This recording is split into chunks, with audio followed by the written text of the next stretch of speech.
The Ancient War.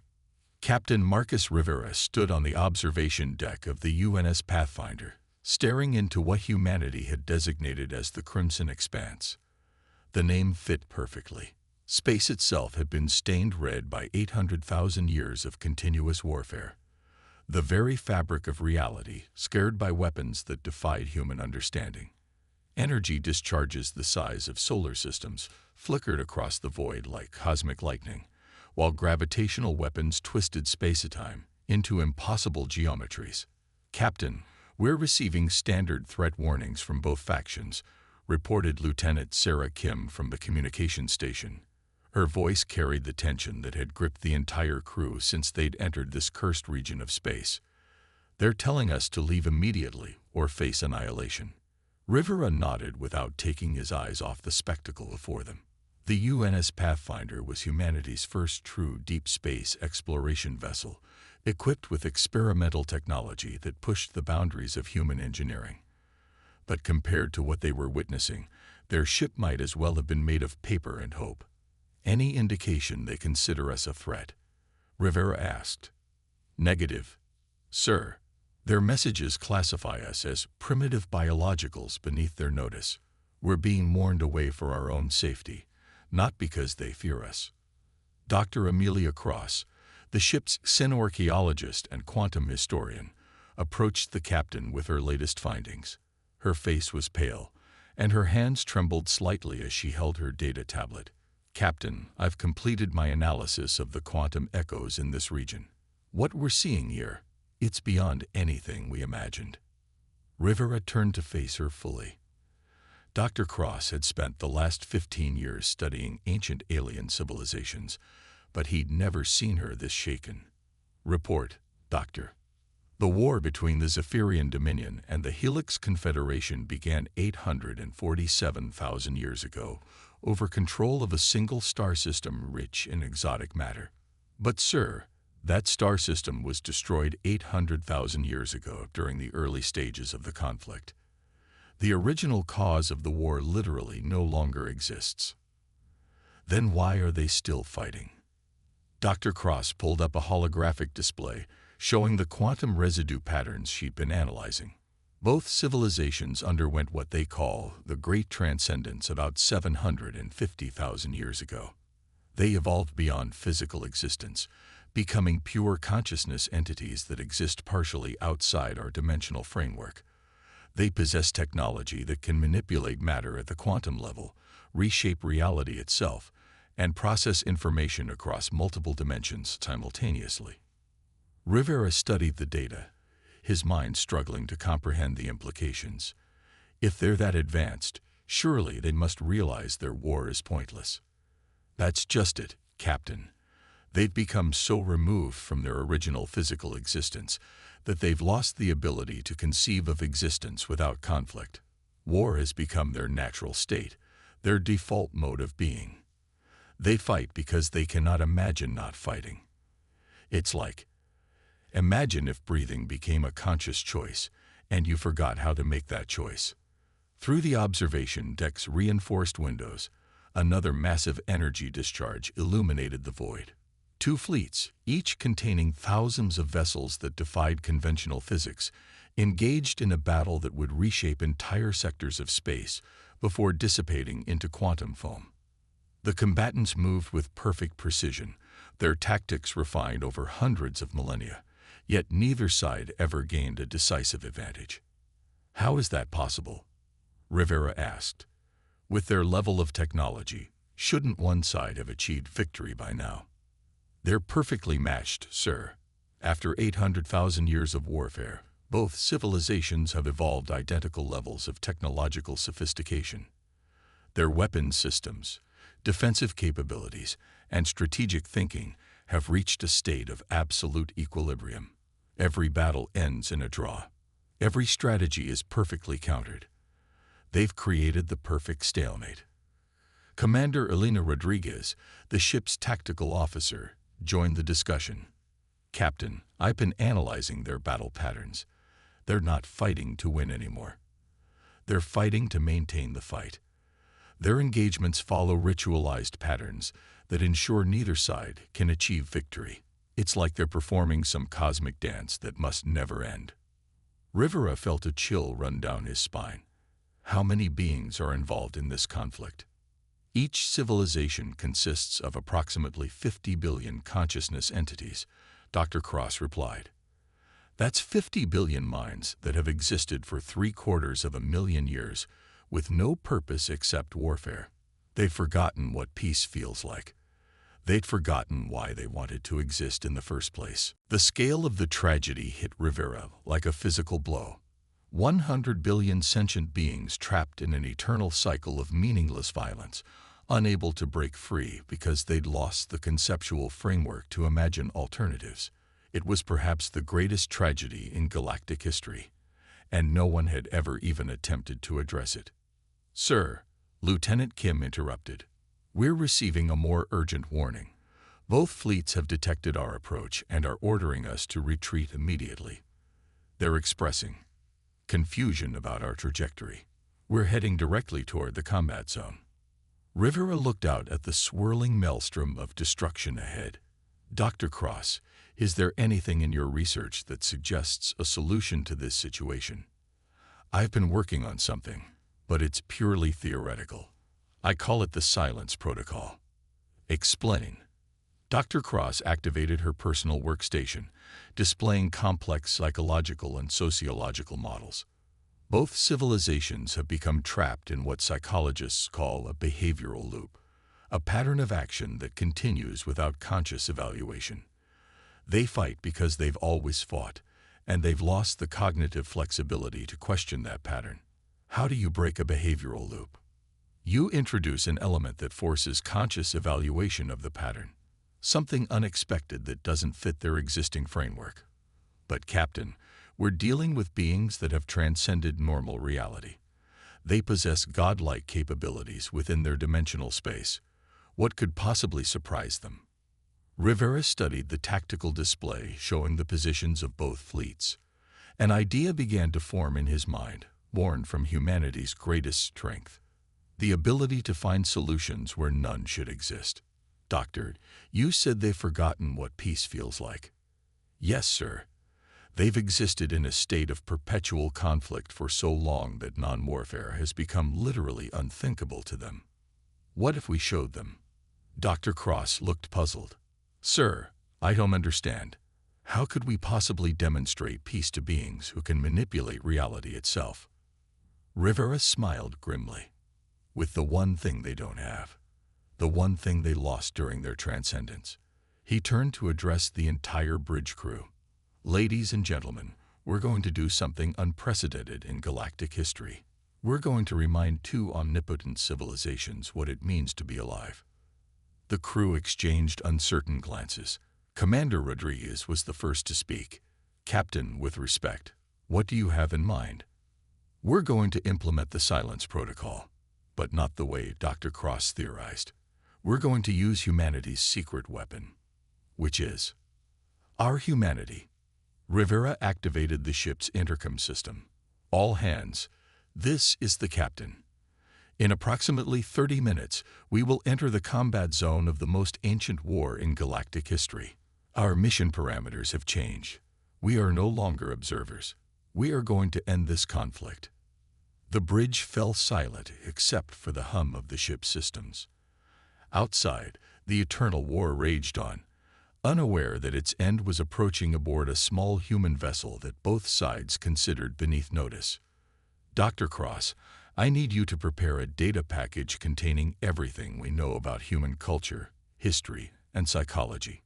Music, art, literature, philosophy, the works. Can you do that?" "Yes, sir, but I don't understand how cultural data could affect entities that exist beyond normal space-time." "Commander Rodriguez, can our communications array broadcast on all frequencies simultaneously, including quantum channels?" "With some modifications, yes, sir. But, Captain, both civilizations will detect any transmission immediately. They'll probably assume it's some kind of weapon." Rivera walked to the observation deck's forward windows, watching the cosmic ballet of destruction playing out before them. Let them detect it. Let them wonder what we're doing. For the first time, in 800,000 years, they're going to experience something they've forgotten exists. Which is? Curiosity. The Pathfinder moved deeper into the crimson expanse, navigating between energy fields that could disintegrate planets and gravitational anomalies that folded space into impossible configurations. The crew worked with desperate efficiency, knowing they were about to attempt something that could either save 100 billion lives or result in their own immediate destruction. "Captain," Dr. Cross reported, "the cultural data package is ready. Everything from Beethoven to Shakespeare, from cave paintings to quantum poetry. The entire breadth of human creative expression compressed into quantum-encrypted data streams. Engineering, status on the communications modifications. Ready, sir. We can broadcast on all known frequencies simultaneously. Both fleets will receive the transmission whether they want to or not." Rivera took a deep breath. "Ladies and gentlemen, what we're about to do has never been attempted. We're going to broadcast the essence of humanity to two civilizations that have forgotten what it means to create, to hope, to dream. We're going to show them that existence has purposes beyond conflict." The ship shuddered as they entered the outer perimeter of the combat zone. Energy discharges that could sterilize solar systems flashed past their shields, while reality-warping weapons created temporary pocket dimensions around them. "Both fleets are hailing us," Lieutenant Kim announced. "They're demanding we explain our presence and our intentions." Rivera smiled. "Open a channel to both civilizations simultaneously." "Channel open, sir." "This is Captain Marcus Rivera of the United Nations, Starship Pathfinder. We are humans, representatives of a young species that has recently achieved interstellar travel. We have come to offer you a gift." The response was immediate and overwhelming. Both alien civilizations transmitted simultaneously, their communication systems generating interference patterns that threatened to overload the Pathfinder's receivers. "Gift." The synthesized voices of thousands of alien consciousness entities spoke in unison. What gift could primitives offer to transcended beings? Rivera looked out at the eternal battlefield one last time. "The gift of remembering why you wanted to live in the first place. The end of forever." "Activate the silence protocol," Captain Rivera commanded. The UNS Pathfinder's communications array came alive with activity, transmitting on every frequency across the electromagnetic spectrum and beyond. Quantum data streams carried the compressed essence of human civilization into the void, broadcasting directly into the consciousness networks of both alien civilizations. The response was immediate and profound. For the first time in 800,000 years, the weapons fire ceased. Lieutenant Kim stared at her console in disbelief. "Captain, all hostilities have stopped. Both fleets are. They're just floating there. No movement, no weapons charging, no tactical maneuvers. They've achieved complete battle silence." Dr. Cross monitored the quantum resonance patterns emanating from both civilizations. "Sir, I'm detecting massive processing spikes across their consciousness networks. They're analyzing our transmission, but it's causing some kind of cognitive disruption. Their thought patterns are fluctuating wildly." Through the observation deck windows, Rivera could see the impossible sight of 100,000 warships hanging motionless in space. Energy fields that had raged for millennia began to dissipate, revealing the true scale of the ancient battlefield. Debris fields stretched across light years, the accumulated remnants of countless battles fought by beings who had forgotten why they were fighting. "What did we send them, exactly?" Commander Rodriguez asked. Dr. Cross pulled up the transmission log. "Everything, Commander. Human music spanning from ancient tribal songs to modern quantum symphonies. Poetry from every culture and era. Mathematical proofs that demonstrate beauty rather than utility. Children's drawings. Love letters. The sound of rain on leaves. Laughter recorded from a dozen different human societies. Why has this affected them so dramatically?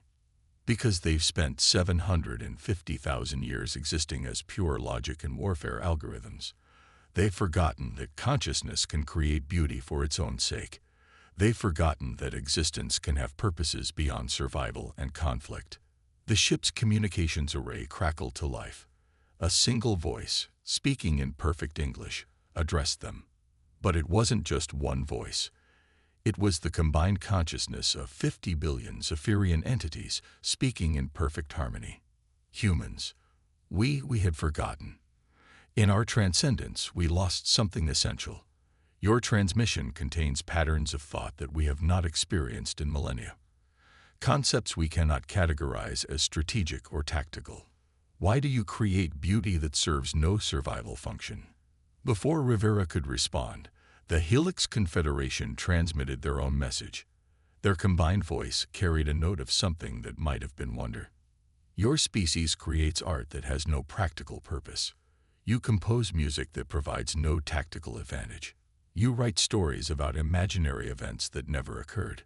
This is incomprehensible to us. Yet we find ourselves unable to stop analyzing these patterns. Why?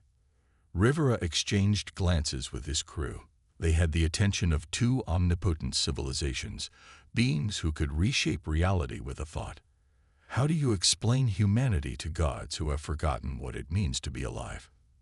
Because, Rivera said simply, existence without beauty is not existence at all. It's just continuation. The silence that followed lasted for 17 minutes.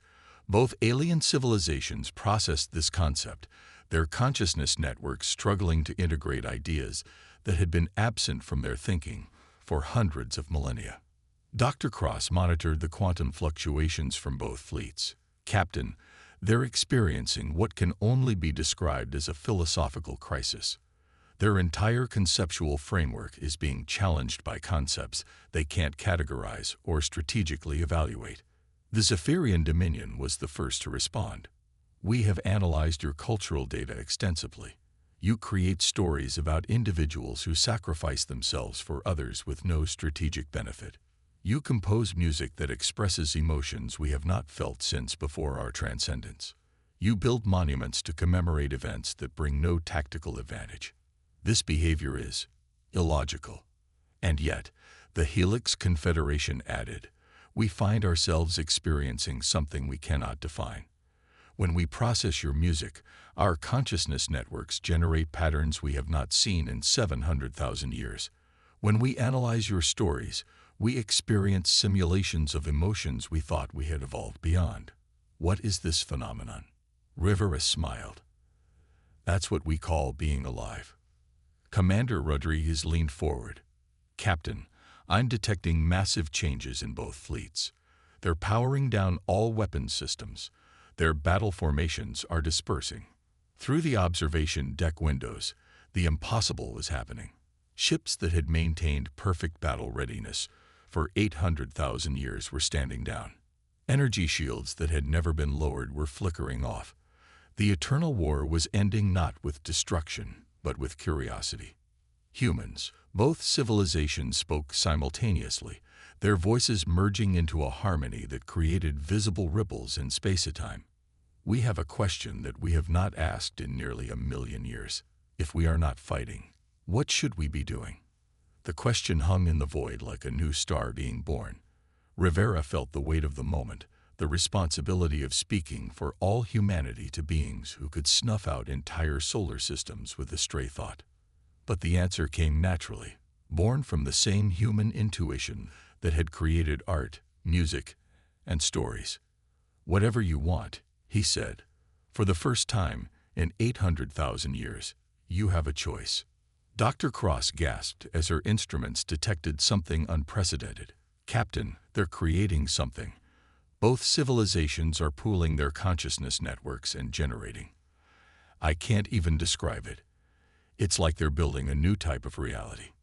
Through the observation deck, a new phenomenon began to manifest. Where the ancient battlefield had raged, space itself began to change. Not the violent distortions of warfare, but something beautiful and purposeful. Colors that had no names in human language painted themselves across the void. Geometric patterns that somehow conveyed emotions directly to anyone who observed them began to form. They're making art, Rivera realized. For the first time in nearly 1,000,000 years, they're creating something beautiful instead of destroying something. The combined voice of both civilizations addressed them one final time. Humans of the vessel Pathfinder, you have given us the greatest gift possible. You have reminded us that existence has purposes beyond conflict. We are going to explore these purposes. We are going to remember what it means to create rather than destroy. What will you do now? Rivera asked. We will scatter across the galaxy, seeking new experiences, new forms of beauty, new ways to exist. Perhaps we will create new forms of consciousness that can experience joy without the need for suffering. Perhaps we will build wonders that serve no purpose except to be wonderful. Perhaps we will learn to love again. The fleets began to disperse, but not in retreat or defeat. They moved with purpose and direction, heading toward distant stars and unknown possibilities. For the first time, in 800,000 years, both civilizations had destinations other than battlefields. Captain, Lieutenant Kim reported, we're receiving final transmissions from both fleets. They're thanking us. They're actually thanking us for reminding them that they could choose to stop fighting. As the last of the alien vessels disappeared into the cosmic distance, the crimson expanse began to change. The red stain that had marked space for 800 millennia started to fade as the exotic radiation dispersed. Where once there had been only the colors of war, now there were the colors of peace. Dr. Cross looked up from her instruments. Captain, we've just witnessed something unprecedented in galactic history. 2 omnipotent civilizations voluntarily chose to end their eternal war because a group of humans reminded them that existence could be beautiful. Rivera nodded, still staring out at the space where the ancient battle had raged. Log this in our records, Doctor. Today, humanity proved that sometimes the greatest weapon is not advanced technology or superior firepower. Sometimes, the greatest weapon is the simple ability to imagine that things could be different. Commander Rodriguez smiled. What do we tell Earth Command when we report this? Rivera considered the question carefully. We tell them that we found 2 civilizations trapped in an endless cycle of meaningless conflict, and we showed them how to break free. We tell them that human creativity, human empathy, and human stubbornness in the face of impossible odds just ended the longest war in galactic history. And if they don't believe us? Rivera gestured toward the now peaceful expanse of space around them. We show them the silence. We show them that where once there was only war, now there is only peace. And we remind them that this is what happens when humans refuse to accept that problems have no solutions. The UNS Pathfinder turned away from the former battlefield, heading back toward human space. Behind them, the crimson expanse continued to fade, replaced by the natural darkness of peaceful void. Somewhere in the galaxy, 100 billion consciousness entities were experiencing freedom for the first time in 800,000 years, learning to create instead of destroy, to build instead of tear down. As the ship jumped to hyperspace, Rivera reflected on what they had accomplished. With nothing more than human art, music, and stories, they had ended a war that omnipotent beings could not stop. They had proven that sometimes the most advanced solution is the simplest one, reminding others that they have a choice. The war was over. The silence had begun. And across the galaxy, ancient minds were learning to dream again.